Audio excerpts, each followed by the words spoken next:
Assalamualaikum warahmatullahi wabarakatuh. Perkenalkan nama saya Alvin Aditya Saputra, Prodi Jurnalistik, Fakultas Ilmu Komunikasi Unisba. Kali ini saya akan mempresentasikan artikel ilmiah saya yang berjudul Native Advertising dalam Jurnalisme. Studi kasus Native Advertising di media online Detikcom dan Tribunnews.com pada berita PT Sido muncul. Native Advertising yaitu iklan yang dikemas layaknya seperti berita atau konten editorial. Atau gampangnya, iklan yang menyerupai berita. Nah, kemunculannya ini pertama pada tahun 2011 dan dikenalkan oleh BuzzFeed. Ketika iklan banner dianggap mengganggu dan pembaca menginstal adblock, native advertising muncul dan dianggap iklan pengganti iklan-iklan sebelumnya. Namun dalam penerapannya, sebagian media belum mematuhi etika jurnalistik, apalagi di media online yang terkenal dengan kecepatan dan tanpa batas. Nah, jika merujuk pada elemen jurnalistik Bill Kovacs yang ada 10, menyatakan jurnalis harus tetap independen dari pihak yang diliput. Oleh karena itu dibutuhkan firewall atau batasan editorial dengan konten jurnalistik. Batasan tersebut ada dua, yaitu pada pedoman media cyber yang ada dua ayat. Ayat pertama menyatakan bahwa konten jurnalistik dan iklan harus dipisahkan. Dan kedua, konten iklan yang ada di jurnalistik atau di media harus dikasih tanda editorial. Kemudian kode etik pariwara Indonesia yang menyatakan bahwa iklan harus jelas dibedakan dengan jurnalistik. Nah, objek dan subjeknya. Yang pertama, objeknya pemberitaan PT Sido muncul. Subjeknya media online Detikcom dan Tribunnews.com. Kenapa dipilih kedua media tersebut? Karena kedua media tersebut merupakan pelopor media online terbesar di Indonesia. Dan tujuan penelitian pertama, mengetahui Detik.com dan Tribunnews.com membedakan editorial dan non-editorial. Kedua, ingin mengetahui penerapan kode etik editorial di media online Detikcom dan Tribunnews.com. Ketiga, ingin mengetahui Detikcom dan Tribunnews.com mengantisipasi pemberitaan yang mengandung native advertising. Kerangka pemikirannya seperti ini. Pertama, native advertising, kemudian ke jurnalisme online atau media online, dan kemudian menghasilkan 3 pertanyaan ini.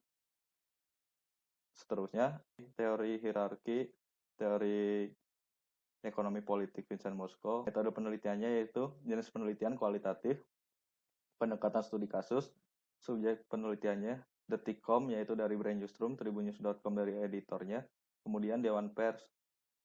Temuan penelitian pertama Detikcom, yaitu pertama Brain Newsroom. Brain Newsroom ini yaitu tenaga kerja yang dikhususkan untuk menangani iklan. Nah, bagiannya ada ini redaktur pelaksana, redaktur bahasa, konten koordinator, liputan, reporter, dan content writer yang berjumlah 9. Kemudian penulisan, penempatan, dan penayangan native advertising, yaitu gimana pengiklan. Ketiga, perbedaan editorial dan produk redaksi, yaitu pada label editorial pada tulisan atau di website. Yang ketiga, standar berita editorial. Standar berita yaitu diungkapkan oleh Detikcom.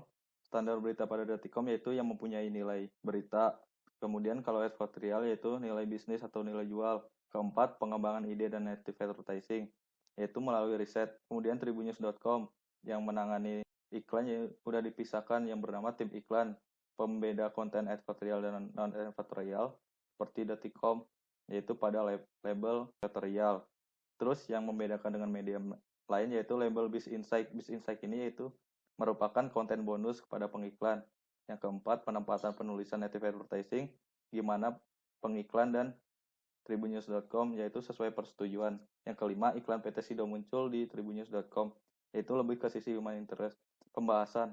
Nah, dalam Detik.com, teori ekonomi politik, komodifikasi isi native advertising PT Sido muncul mengubah artikel menjadi iklan untuk mendapatkan uang. Komodifikasi audiens, konten soft selling PT Sido muncul di Detik Health, tapi kembali lagi pada klien. Komodifikasi tenaga kerja yaitu Brain Newsroom. Kemudian pembahasan. Dalam pembahasan ditemukan gatekeeping. Gatekeeping ini yaitu pertama marketing kepada redaktur pelaksana, kemudian ke editorial, terus turun ke redaktur, reporter, kepada event, peliputan, terus naik lagi ke atas, diserahkan ke editor, pemberitaan, kemudian ke PT Sido muncul, terus pelaporan berita, ke marketing lagi, komplain atau enggaknya.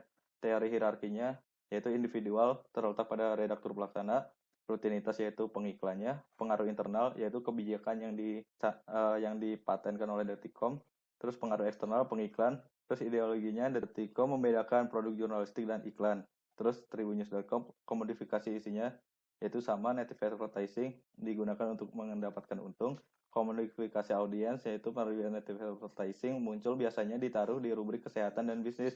Komodifikasi tenaga kerja yaitu pada tim iklan. Teori hierarkinya individual manager advertising, rutinitasnya pengiklan, pengaruh internalnya yaitu kebijakan tribunnews.com, pengaruh eksternal yaitu dari pengiklan, ideologinya tribunnews.com pengen membedakan antara native dan jurnalistik walaupun masih samar. Nah, berikutnya gatekeepingnya PT Sido muncul, manajer advertising, ke hasil kesepakatan, kemudian sales dan content writer melakukan peliputan, kalau tidak kuat atau kewalahan, dibantu oleh reporter, kemudian ke editor, hasil berita dan dinaikkan. Kesimpulan Detikcom. Detikcom telah memisahkan tenaga kerja antara produk jurnalistik dan advertising. Tenaga kerja tersebut disebut brand newsroom. Dalam Detikcom, penempatan native advertising tidak mempunyai rubrik tersendiri, tetapi pemisahan antara karya jurnalistik dan native advertising sudah jelas. Meskipun tidak ada kanal atau rubrik khusus native advertising. Kemudian tribunnews.com, native advertising dilakukan untuk mendapatkan uang dan untung. Tribunnews.com dalam memberitakan native advertising, PT Sido muncul telah memisahkan antara karya jurnalistik dan advertising.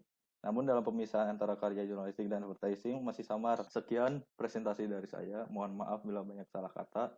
Wassalamualaikum warahmatullahi wabarakatuh.